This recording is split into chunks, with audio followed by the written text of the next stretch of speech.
Breaking news, Iran gumanti ng daan-daang ballistic missiles matapos ang ginawang airstrikes ng Israel.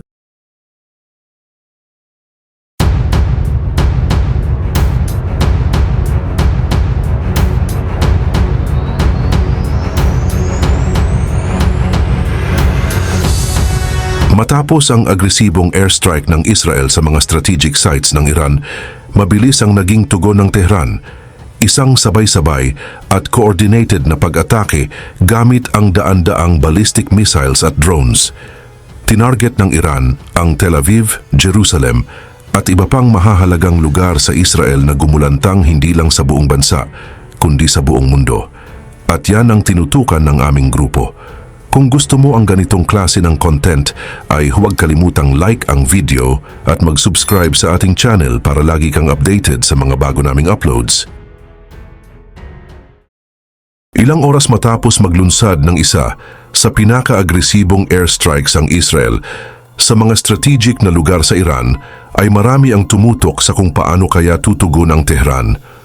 Nang gabi ring iyon, napilitan ng air defense systems ng Israel tulad ng Iron Dome ay walang tigil sa pagpapalipad upang ma-intercept ang mga ballistic missiles ng Iran.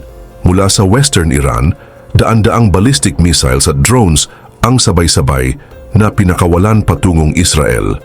Ang Tel Aviv, na matagal nang itinuturing na simbolo ng lakas ng ekonomiya at katatagan, ay naging isa sa mga pangunahing target. Hindi lang ang dami ng mga ballistic missiles ang ikinagulat, kundi pati ang bilis at laki ng coordinated na pag-atake. Napuno agad ng radar signal sa loob lang ng ilang minuto. Libo-libong sibilyan ang nagmadaling tumakbo papunta sa mga shelter. Ang nangyaring iyon ay hindi lang yumanig sa Israel, kundi nagpadala rin ng matinding mensahe sa buong mundo. Pumasok na sa panibagong yugto ang digmaan. Matagal na ang tensyon sa pagitan ng Israel at Iran, pero ang pinakabagong paglala ay nagsimula ng maglunsad ang Israel kasama ang suporta ng United States at mga kaalyado nito ng air operation sa ilang bahagi ng Iran. Tinarget nila ang mga nuclear facility, military headquarters at mga strategic communication center. Ayon sa mga ulat, ilang Iranian scientist at opisyal ang namatay rin. Ang dahilan umano ay pinaghihinalaan daw na pinapabilis ng Iran ang paggawa ng nuclear weapons. Pero hanggang sa inilunsad ang pag-atake, wala pang konkretong ebidensya. Kahit ang IAEA, ang World Nuclear Agency, ay wala pang inilalabas na opisyal na pahayag tungkol sa seryosong paglabag ng Iran. Ayon sa maraming observer, ang ginawa ng Israel ay isang uri ng unilateral na provocation at hindi isang hakbang para pigilan ang gulo. Isinagawa ang atake na ito ng walang pahintulot ng international community. Tinawag din ito ng Tehran na hayagang agresyon kaya't tumugon sila. Ayon sa kanila, karapatan nila itong gawin bilang pagtatanggol sa kanilang soberanya. Mahigit 150 ballistic missiles kasama ang Shahab-3 at Sejil ang pinakawalan ng Iran papuntang Israel. Dagdag pa rito ang halos 100 kamikaze at reconnaissance drones na lahat ay nakatutok sa iba't ibang strategic targets. Ang Tel Aviv, Jerusalem, ang Negev Military Base at mga pasilidad sa Ashdod at Beersheba. Ayon sa paunang ulat mula sa field, ilang dosenang ballistic missiles ang nakalusot sa Iron Dome defense at tumama sa ilang lungsod. Sa Tel Aviv makikita ang usok na lumalabas mula sa industrial area at sunod-sunod ang pagsabog sa southern districts ng lungsod. Maraming gusali ang gumuho, nasunog ang ilang residential areas. Nagkalat sa kalsada ang mga ambulansya at rescue teams. Samantala sa Jerusalem, sunod-sunod ang pagsabog at makukulay na liwanag sa langit, patunay kung gaano katindi ang laban sa ere. Kahit na karamihan ng projectiles ay na-intercept, ang sobrang dami at sabay-sabay na pag-atake ay nagpahirap sa defense system. Aminado mismo ang Israeli military na isa ito sa pinakakomplikado at coordinated na pag-atake na naranasan nila.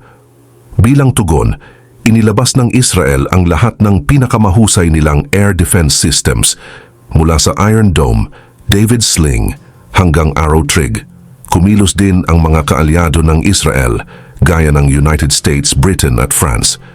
Tumulong sila gamit ang cross-regional radar, satellite detection, at ilang interception action mula sa United States military bases sa Middle East. Ayon sa gobyerno ng Israel, mga nasa 80 hanggang 85% ng missiles ang napigilan nila. Ipinapakita raw nito ang pagiging epektibo ng kanilang system. Pero iba naman ang sinabi ng Iranian military. Ayon sa opisyal na pahayag ng Tehran, maraming ballistic missiles ang tumama sa command center ng military infrastructure at sa vital industrial area ng Tel Aviv.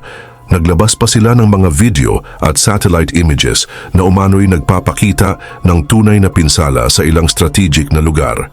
Samantala, kinumpirma naman ng ilang independent analyst na may malaking pinsala sa ilang bahagi ng lungsod. Pero sa ngayon ay hindi pa malinaw kung ang pinsala ay galing sa mismong ballistic missiles o sa mga debris ng nawasak na projectile sa ere. Ang ganitong klase ng sabay-sabay at multi-layered na pag-atake ay nagpakita ng mga butas sa kanilang depensa. Magkakaroon ng emergency session ang UN Security Council. Nanawagan ang United States sa Israel na huwag gumanti ng sobra, pero sinabing sinusuportahan pa rin nito ang karapatan ng Israel na ipagtanggol ang sarili. Sa kabilang banda, nanawagan ang Russia at China ng agarang pagtigil sa karahasan. Nagpahayag din ng pangamba ang mga Gulf countries tulad ng Qatar at United Arab Emirates na baka kumalat ang gulo sa kanilang rehiyon. Nagsagawa naman ng emergency meeting ang US President kasama ang mga intelligence at military chief. Samantala, naghahanda na ang mga humanitarian organization para sa posibleng panibagong refugee crisis kung lalala pa ang gulo.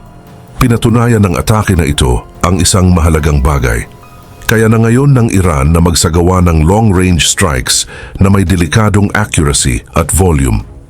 Kaya nilang magplano ng komplikadong attack schemes na pinagsasama ang drones, missiles at sobrang daming sabay-sabay na atake na sapat para guluhin ang defense system ng kalaban. Para sa Israel, kahit marami sa mga ballistic missiles ang naharang, ramdam pa rin ang psychological effects at strategic losses. Sa madaling salita, nagsimula na ang high-tech asymmetric warfare.